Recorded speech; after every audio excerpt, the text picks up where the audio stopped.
Hola, ¿cómo están? Bienvenidos a esta serie de episodios en donde vamos a estar hablando de algunos hacks de salud y de longevidad. Y bueno, vamos a platicar, no sé si han escuchado, sobre ciertas zonas a nivel del mundo que las conocen como las zonas azules. Y en estas zonas azules hay muchísima prevalencia de personas que viven más allá de los 100 años. Están, por ejemplo, en ciudades como en Ícaros, Grecia, en Sardina, Italia. Aquí en América tenemos dos, está Nicoya, Costa Rica, Loma Linda, California, Okinawa, Japón.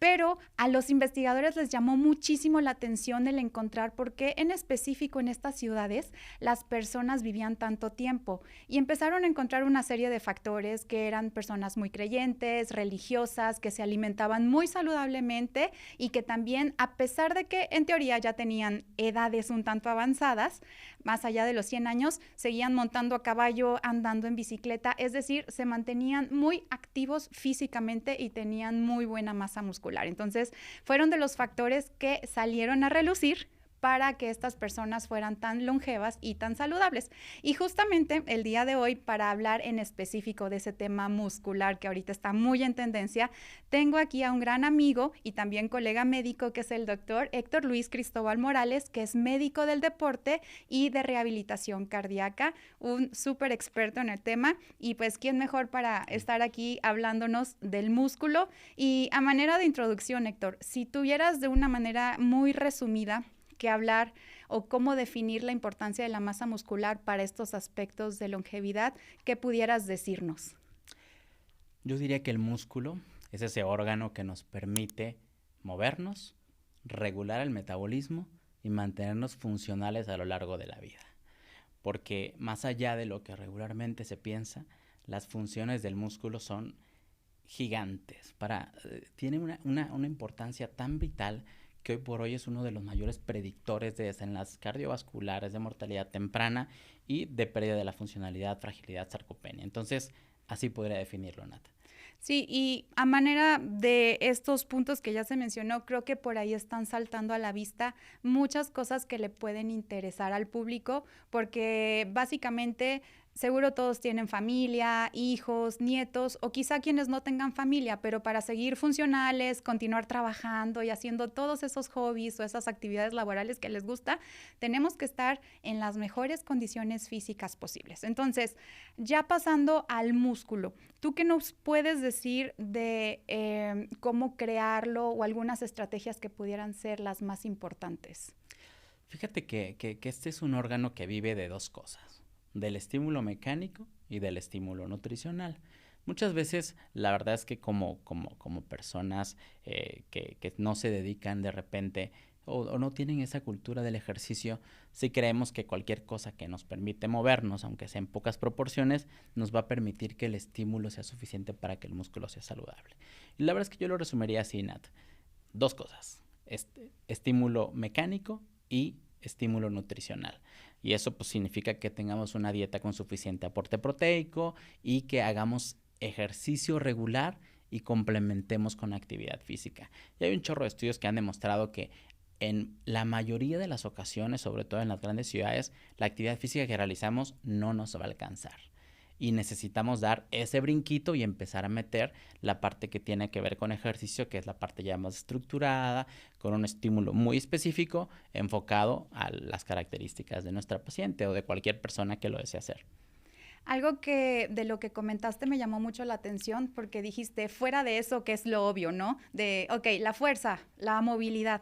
También lo mencionaste al músculo como algo que es muy versátil. Entonces, quizá tiene otras acciones o otros efectos que son benéficos, que nos ayuden en lo metabólico, tal vez, con la glucosa, con otras cosas más allá de la movilidad.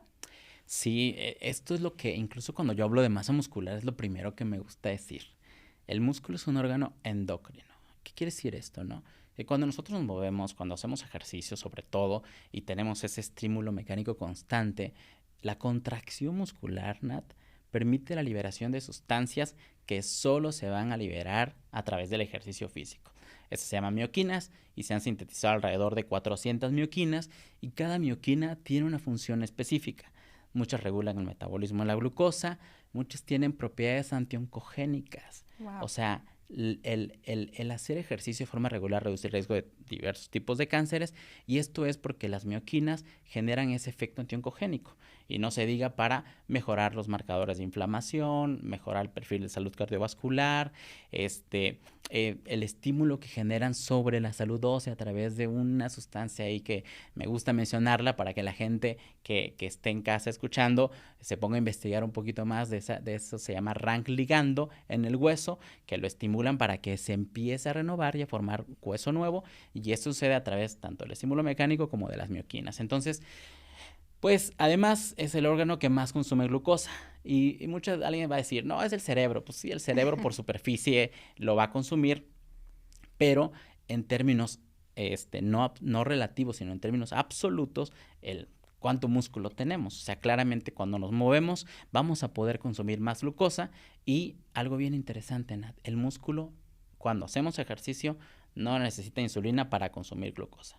Tiene un canal ahí, un transportador muy especial que le permite poder consumir glucosa sin necesidad de tener liberación de insulina, algo que para mí es importantísimo para el control glicémico, por ejemplo, de los pacientes que viven con diabetes. Entonces, no solamente es la función mecánica, no solamente es el cómo nos vemos o la postura que nos da, sino también la parte metabólica, que es importantísima y que es lo que básicamente está asociado a que el músculo sea un indicador de salud tan importante.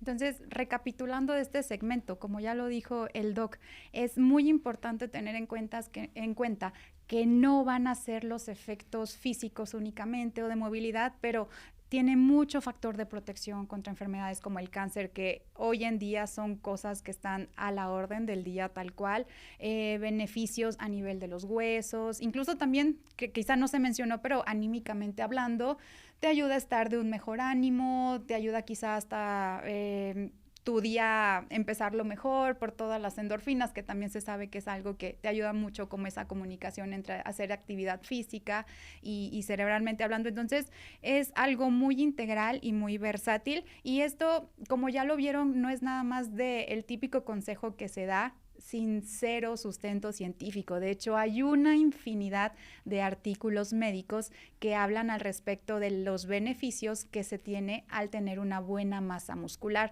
En particular, haciendo un poquito de investigación cuando estábamos en planes de desarrollar esta entrevista, me encontré por ahí un artículo que te dije que a ver si lo abordábamos, que hablaba sobre en específico el cuádriceps y cómo lo relacionaban en el diámetro. Bueno, ya tú me explicarás más las dimensiones de este músculo en la longevidad, como un pequeño predictor, por así decirlo. Sí, de hecho hay varios estudios que han relacionado tanto el diámetro del cuádriceps como la superficie o el área transversal del cuádriceps. Aquí pequeño paréntesis para quien no nos escuche o no nos entienda, cuádriceps nos estamos refiriendo a un músculo al músculo de la pierna. De la pierna, de los miembros inferiores. Que bueno, para la gente que a lo mejor no está familiarizada, el cuádriceps es el músculo por excelencia con mayor potencia que tenemos, y que obviamente es donde hay mayor cantidad de masa muscular, en los miembros inferiores. Entonces, el medir el tamaño de este músculo se ha relacionado con desenlaces cardiovasculares y mortalidad temprana, y incluso no solamente en pacientes como ambulatorios. Hay varios estudios que lo han correlacionado en pacientes hospitalizados. Tú tienes dos contextos de pacientes en unidad de cuidados intensivos: el paciente que tiene un diámetro transversal a partir de un corte que determinan ellos, y otro que tiene uno más pequeño. El que tiene menos masa en el cuádriceps tiene mayor mortalidad en una unidad de cuidados intensivos. Entonces, sin duda, la masa muscular es un gran predictor. Fíjate que me gustaría recapitular un poquito lo que dijiste anteriormente sobre el tema de salud mental y bienestar psicoemocional. Creo que es algo que, sí, me faltó puntualizarlo, pero es importantísimo lo que dices. Hoy en día la prevalencia de enfermedades psicoemocionales es altísima, es algo con lo que se lidia todo el tiempo, y que además siempre tenemos como sí, son las endorfinas, ¿no? Es como regularmente lo que escuchamos, las endorfinas. Pero sucede cuando hacemos ejercicio, se libera una sustancia que se llama BDNF, que es el factor neurotrófico derivado del cerebro, que es la que te permite que tengas o que puedas combatir las enfermedades psicoemocionales, sobre todo depresión. O sea, el BDNF está súper relacionado, la liberación de BDNF, con mejorar la sintomatología asociada a depresión. Y Además, es el que se asocia a tener menos riesgo de desarrollar enfermedades neurocognitivas, o sea, enfermedades de degeneración, Como Alzheimer, Alzheimer y demencias y demencias. ese tipo. Ok. Esa es la sustancia, y que te voy a decir una cosa, solo se libera haciendo ejercicio. No hay otra manera. Ni suplementos, ni nada, como un chorro de cosas, ¿no? Por eso el ejercicio es irreemplazable, o sea, se vuelve una estrategia necesaria hoy en día. Pero bueno, ojalá que también vaya permeando ese mensaje de que para tener un músculo saludable tenemos que movernos más.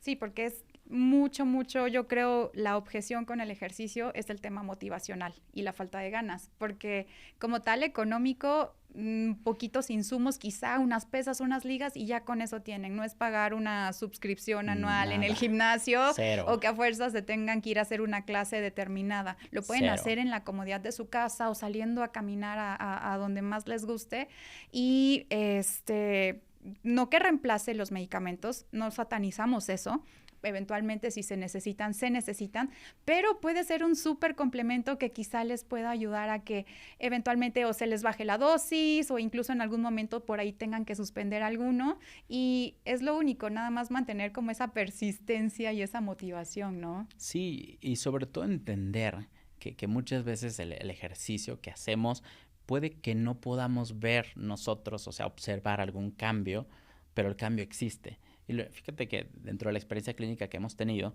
en los pacientes con cáncer, que experimentan fatiga, que tienen un chorro de síntomas, les damos su primera sesión de ejercicio. Y me dice, doctor, pues me siento mejor, me siento menos cansado, me siento con energía. Después de una semana, le digo, ¿cómo va? Le dije, doctor, pues es que no he bajado ni 1 kilo, me siento un poco igual. ¿Cuántas horas durmió anoche? Ay, sí es cierto, estoy durmiendo mejor. No había dado cuenta, pero estoy durmiendo mis horas completas y no me despierto en la madrugada. Empiezan a existir cambios que no vamos a poder tal vez de primera mano observar, pero antes de que empezamos a perder 1 gramo de lo que quieran, de grasa o de peso, vamos a tener cambios metabólicos y cambios en la salud que van a estar existiendo aunque no nos demos cuenta. Muy bien. Pues vamos ahora porque dijiste 2 palabras clave para mí, ahorita que diste tu introducción, que uno es el aporte de proteínas y un poquito hacia el aspecto dietético y obviamente por otro lado la estimulación mecánica, el activar básicamente al músculo de la manera correcta, si lo podemos resumir en palabras sencillas.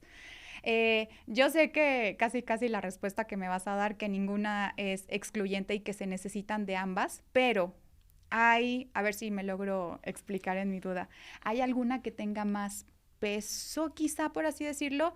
Puede que te entrenes mucho, pero si no comes bien no vas a ver los cambios en la masa muscular, o que no te entrenes tanto, pero si dietéticamente le echas todos los kilos, valga la redundancia, quizá con poquito esfuerzo, entre comillas, veas una mejor masa muscular, o me dices, no, es la importancia igual para ambos. Que es una pregunta muy difícil de responder. Sobre todo, ¿sabes por qué? A ver, o sea, definitivamente el mundo ideal es donde el paciente come bien y hace ejercicio de forma correcta. Claro. Sin embargo, tu pregunta creo que sí hace mucho sentido, porque a veces creemos que si no comemos bien y hacemos ejercicio no va a servir nada de lo que estoy haciendo. No, es que, ¿sabes qué? No voy a hacer ejercicio porque semana la dieta, fail. Entonces, yo te voy a decir que la idea es fail. Claro, si tú te mueves y haces ejercicio, va a ser mejor que si comes mal y no haces ejercicio. Claro. A ver, y eso sí es importante. Los últimos consensos que hay sobre sarcopenia no van tanto hacia la masa muscular, van más bien hacia la función del músculo. Y en ese sentido, yo sí te diría que el músculo va a funcionar si le metemos estímulo. Y tal vez la parte del ejercicio, en ese sentido, cobre un poquito más de peso.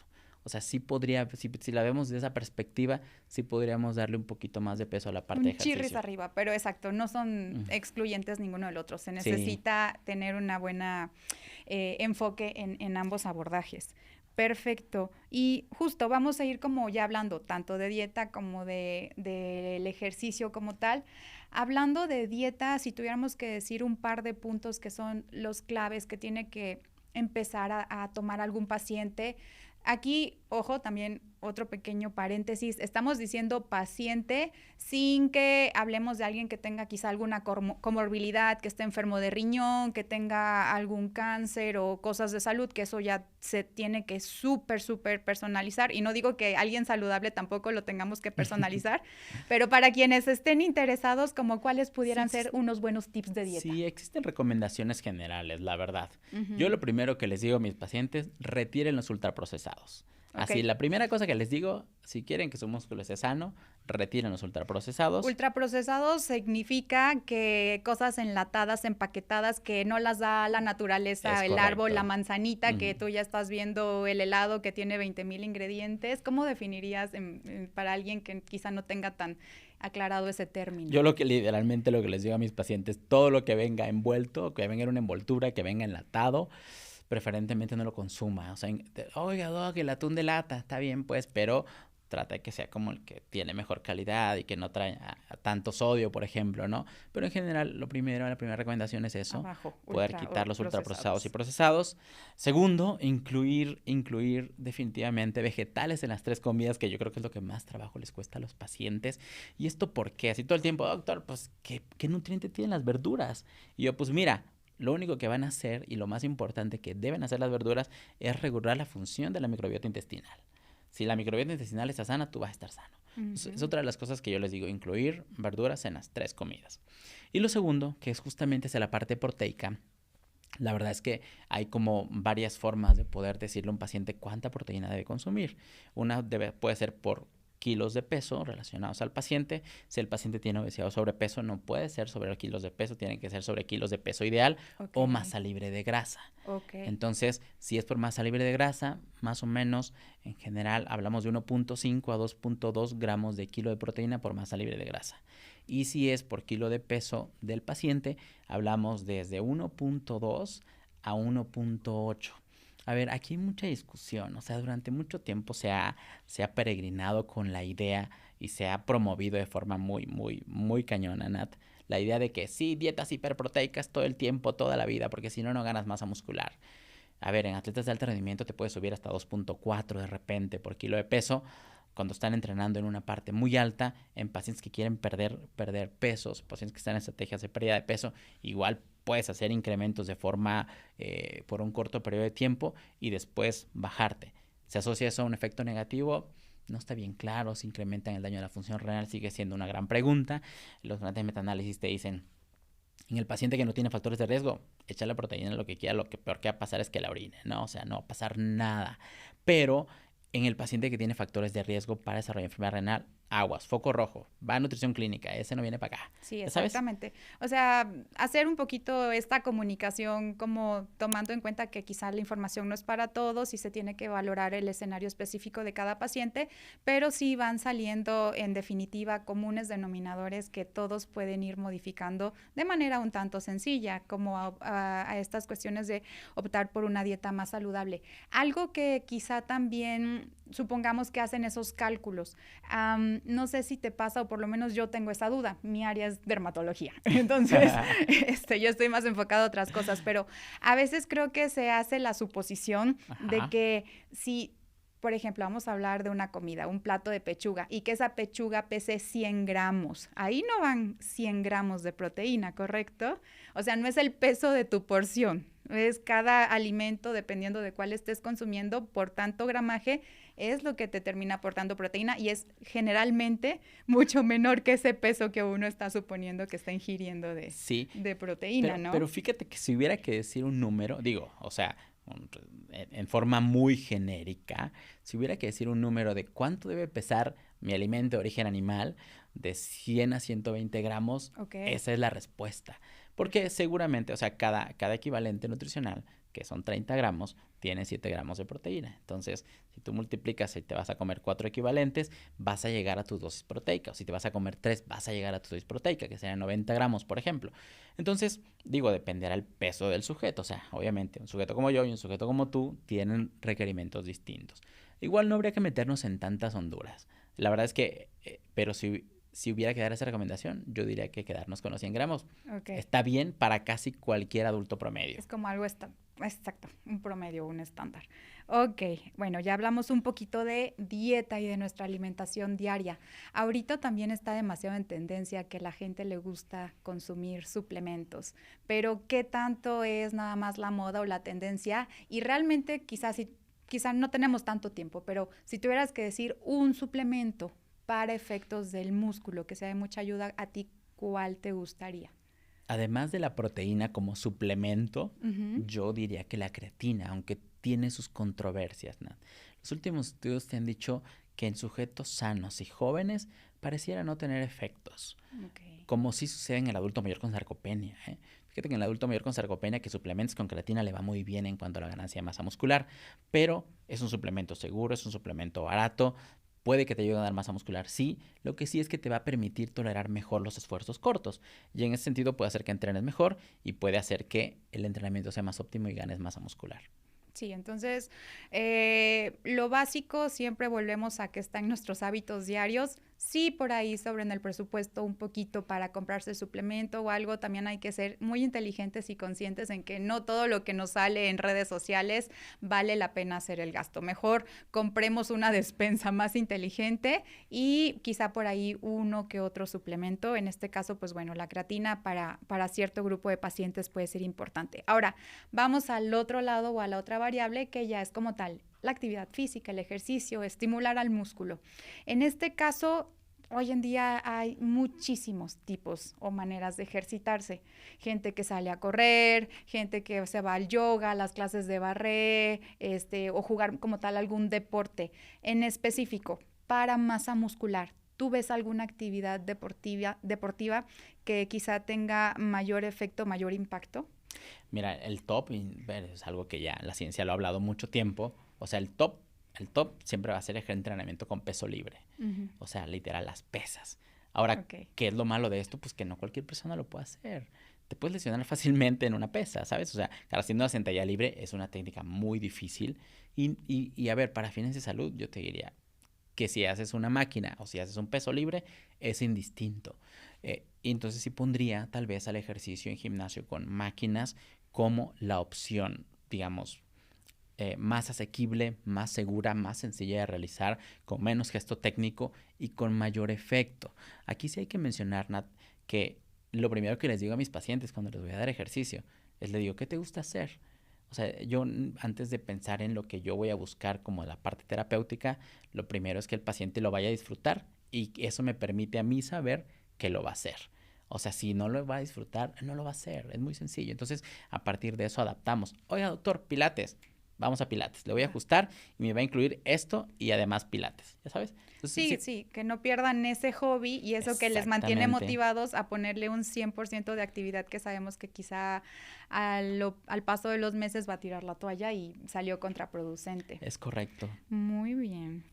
Oye, y algunos errores, digo, a toda esta gente que empieza a entrenarse, que veas que les impide ganar masa muscular. O sea, como... Hay varios. Y el primero, ¿sabes cuál es? La falta de sueño. No descansar. La gente duerme poco o en las ciudades dormimos poco. Y hay estudios que han bien interesantes a lo largo de los años sobre cómo con el paso de los años cada vez dormimos menos. Ese es el primero. Segundo, el consumo de alcohol también es otra de las cosas. No tomar alcohol. No tomar suficiente agua también, no hidratarse bien. Yo te diría que el estrés emocional también es otro gran saboteador de la ganancia de masa muscular. Yo pondría esos, básicamente. O las malas estrategias nutricionales que hacen todo el tiempo de voy a restringir y no voy a comer carbohidratos durante toda la semana. O sea, definitivamente va a sabotear tu estrategia. Sí, vas a estar sin energía y sin ánimos para hacer ejercicio sin los carbohidratos. Sin espíritu, Natalia. Los carbohidratos son espíritu. Así. Sí, entonces hay que saber elegir bien como, por ejemplo, carbohidratos buenos. Es correcto. Versus los que... complejos, ¿no? Los que siempre todo el tiempo han llamado carbohidratos complejos o que tengan fibra, definitivamente, ¿no? Sobre otro tipo, pero sí los necesitamos. Como ejemplos en una alimentación o platillos del día a día, yo siempre les digo, se recomienda. Por ejemplo, obtenerlo de las leguminosas, frijoles, habas, lentejas, obtenerlos también a partir de las frutas completas, obtenerlo también. Y yo les digo, preferentemente que sean frutas de temporada, tienen mejores propiedades, ¿no? Y la otra, obtenerlos también a partir de cereales complejos, ¿no? Papa, camote, no sé, etcétera. Son cosas muy sencillas y que sí nos van a dar ese beneficio. Oye, ya está por concluir el tiempo, pero veo que aquí nos trajiste un aparatito. ¿Nos puedes platicar un poquito de qué podemos analizar, por ejemplo? Sí. ¿Qué es? ¿Cómo se llama? Mira, lo traje porque al hablar de masa muscular tenemos que saber cómo se evalúa, y una de las formas más sencillas de evaluar la función, no la cantidad de músculo, es a través de este aparato que se llama dinamómetro, en donde literalmente lo que vamos a hacer, bueno, vamos a prenderlo nosotros, y lo que tenemos que hacer es apretarlo, ¿no? Y nos va a salir un valor. Ahorita lo vas a hacer tú, Nat. Digo, lo ideal es que estemos así sentaditos, espaldita recta, con 90 grados y apretamos fuerte, ¿de acuerdo? A ver, tú vas a apretar y eso tiene que salirte en un percentil. ¿Dominante o no dominante? Con las dos, si quieres, aprieta primero con una. Okay. Eso, levántalo sobre ahí y apretamos. Échale fuerte, fuerte, fuerte, Nat. Eso. Ya creo que es lo más que llega. A ver, ¿cuánto te dio? No vi. No vamos a decir, pero... No, dilo, no me importa, no te preocupes. Te salió bien, salió, ¿sí? 25.5 en la parte baja de tu percentil. Ok. O sea, para tu edad, estás ahí rayando todavía. Se puede mejorar. La parte saludable. A ver, eso siempre se va a mejorar. Perfecto. El músculo siempre es mejorable, se los enseño. Y por ejemplo, hazlo tú, que se ve que el doc hace ejercicio, entrena. Le echamos ganas, tú sabes. Para que tengan idea de los rangos, por ejemplo. Que la paternidad siempre es un reto de tiempo y de vida. A ver, nosotros alcanzamos 47.7, wow. Bastante decente. De hecho, en la segunda repetición seguramente alcanzarás un poquito más, siempre en las segundas repeticiones. Este aparato nos permite justo medir la fuerza, y eso está correlacionado con la función del músculo. Y ya hay así un chorro de estudios que han demostrado y asociado los valores de fuerza de dinamometría prensil con mortalidad de desastres cardiovasculares. Entonces, si tú estás debajo de tu percentil... fuerza de prensión, si lo entiendo bien, manual, sí. Lo que acabamos de evaluar con el dinamómetro, ¿es un predictor? Es un predictor de desastres cardiovasculares. Y con una gran fuerza de predicción. O sea, miren, tenemos muchas variables sencillas, ejercicio, consultas especializadas, y bueno, esperemos que a lo largo de estos minutos hayan quedado, pues, aunque sea de manera específica, objetivos para que la gente se motive y se anime a hacer ejercicio. Obviamente siempre, si tienen duda, vayan a ver a los especialistas como el doctor Héctor.